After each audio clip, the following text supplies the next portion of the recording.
Hi guys, Heather here from Tye-Dyed Iguana, and today we're going to talk about how to take care of an axolotl. Now the axolotl species name is Ambystoma mexicanum. These guys, they can get pretty big. They can reach 7 to 14 inches long for their average size. And these guys also live a pretty long time too.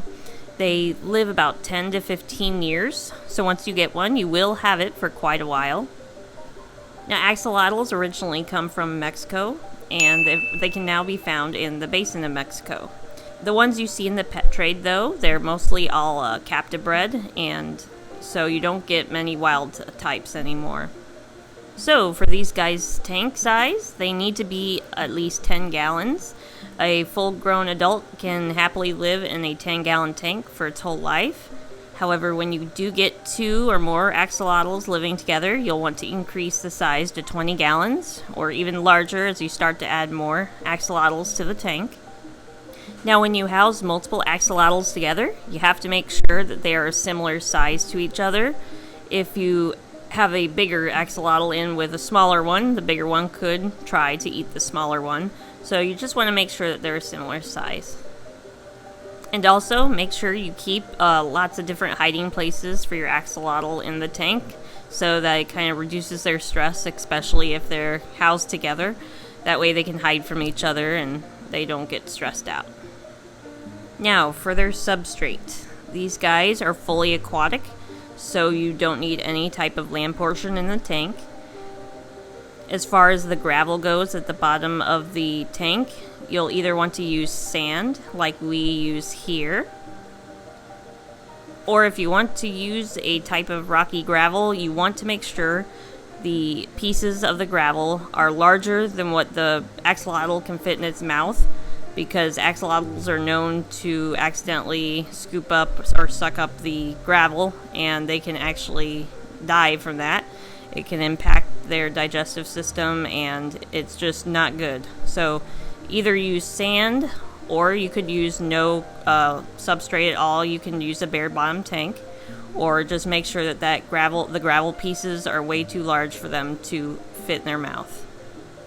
Now, as far as water temperature goes, these guys prefer a much cooler water temperature than usual. The water should have a temperature of about 65 degrees to 75 degrees Fahrenheit. If your water gets too warm, it can cause your axolotl to be stressed out. It can lead to bacterial infections, and possibly it can kill them. So you want to make sure your water stays cold. Now, as far as what type of water to use, never use plain tap water for these guys. It will kill them. Make sure you always treat the water that you're going to use. If it's tap water, make sure you treat it with a water conditioner that removes chlorines and chloramines, like these 2 different kinds that we have here. We have Prime, and we also have Aqua Plus. Now, as far as water filtration goes, some keepers, they choose not to use a water filter at all, but if you do that, you have to change their water every other day to keep it nice and clean. We recommend for filtration that you either use a sponge filter, a small internal filter, or a small hang on the back filter with a low flow rate for these guys.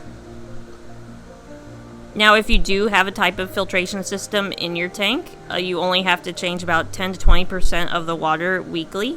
So there's a lot less work than trying to clean it every other day with no filtration at all. So just make sure you keep an eye on the filter media and change it as needed. So lighting isn't required for these guys. If you do have live plants in your tank, or if you just want to brighten it up and make it look nice, you can use like aesthetic lights. You can use LEDs like we have here. Just make sure that the light doesn't put off a lot of heat, so that way that your water doesn't get warmed up and it stresses the axolotl out. Alright, and the last thing about these guys is their diet. Axolotls are carnivores. You can feed them all sorts of stuff. You can feed them night crawlers, either whole or chopped up. You can feed them bloodworms, blackworms, daphnia, brine shrimp, and you can even feed them some sinking fish pellets. So they can eat a whole bunch of stuff. So yeah, as you can see, axolotls make really great pets. They're not very hard to take care of at all, and they're really fun to watch.